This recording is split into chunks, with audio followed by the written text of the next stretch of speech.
Patients نہیں پسند کرتے دوائی کھانا, ڈینائل ہوتا ہے ان کا, وہ دوائی کھانا پسند نہیں کرتے, دل نہیں کرتا ان کا کھانے کا, بیکاز وہ سلو ہو جاتے ہیں. سلو سے مراد وہ نارمل پہ آ جاتے ہیں. بائی پولر پیشنٹس کا یہ سب سے بڑا مسئلہ ہوتا ہے کہ وہ مینیا کو انجوائے کر رہے ہوتے ہیں نا, تو جب وہ نارمل پہ آتے ہیں نا تو ان کو لگتا ہے ہم بالکل ہی ڈاؤن ہو گئے ہیں, کہ ہم تو ڈپریس ہو گئے. حالانکہ آپ کی فنکشننگ, آپ کی باڈی لینگویج بالکل نارمل ہے, you are not slow at all, but you feel slow کیونکہ آپ اپنے آپ کو اپنی مینک اسٹیٹ سے کمپیئر کر رہے ہیں, جو کہ ان نیچرل تھی. وہ ان نیچرلی ہائی تھی, وہ نارمل اسٹیٹ پہلے ہی نہیں تھی. نارمل اسٹیٹ کو نارمل اسٹیٹ کے ساتھ ہی یعنی کہ ہمیں کرنا, یعنی کہ کرنٹ اسٹیٹ کو نارمل اسٹیٹ کے ساتھ ہمیں کمپیئر کرنا چاہیے نا.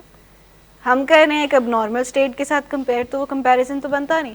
تو اس وجہ سے ہم یہ کر رہے ہوتے ہیں کہ ہم ارلی ریکوری میں کچھ ہمارے پیٹرنز ایسے ہوتے ہیں جن کو ہم نہیں چھوڑتے, اور ان کو چھوڑنا جو ہے وہ ضروری ہوتا ہے. اب اور کون سے پیٹرنز ہو سکتے ہیں ایڈکٹیو, آپ بتائیں.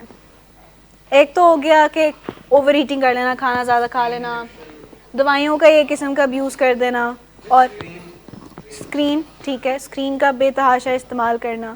ول ٹو سلیپ ہی نہیں ہوتی, یعنی کہ ہمیں ہوتا ہے کہ اب چلو گھر پہ ہی ہیں تو کوئی بات نہیں, 2-3 بجے تک جاگ لیتے ہیں پھر سو جائیں گے. یہ چیز ہوتی ہے کہ ایڈکٹیو پیٹرنس ہمارے جو ہیں وہ ریکوری, ارلی ریکوری میں کنٹینیوڈ رہتے ہیں, اور اس کی وجہ سے ہم ریکوری میں آ نہیں پاتے. ڈیفیکلٹ ہو جاتا ہے ہمارا ریکوری میں آنا یا کنٹینیو رکھنا اس کو. کچھ چیزیں ہوتی ہیں جو ہم چھوڑنا نہیں چاہتے, کچھ عادات ہوتی ہیں ایسی جو ہم نہیں چھوڑنا چاہتے.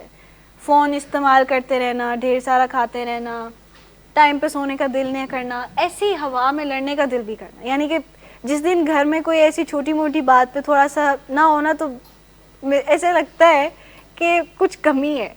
شاید میں بھی ہم یوزڈ ہو چکے ہوتے ہیں لڑائی کرنے کے روزانہ کی بیسس پہ, دل کرتا ہے سب, یا ڈس ایگریمنٹ کرنے کا. لیٹس سے فار ایگزامپل کہ کوئی بات ہوتی ہے اور اس پہ ہمارا ڈس ایگریمنٹ کرنے کا دل کر رہا ہو, اور جب وہ غصہ کنٹرول سے باہر ہو جاتا ہے تو اس کی وجہ سے ایک تو آپ کے اینڈ سے بھی خرابیاں پیدا ہو جاتی ہیں. اگر فیملی جو ہے اس کو ہینڈل نہیں کرتی صحیح طریقے سے, تو وہ پرووکنگ ان کے اینڈ سے بھی ہو جاتی ہے اور پرابلمس بڑھ جاتے ہیں.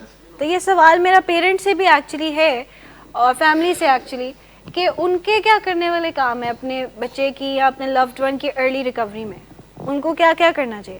دیکھیں, ڈاکٹر صاحب نے بات یہ کی کہ اگر ایک پوچھتا ہے آپ کا بچہ کہ میں باہر جانا چاہتا ہوں, اور آپ اس کو کہتے ہیں کہ نہیں, اجازت نہیں دیتے ہم جانے کی, اور وہ مان لیتا ہے بات کو اور وہ آپ کی بات سن لیتا ہے, تو دیٹ مینس کہ وہ باہر جانے کے لیے سیف ہے.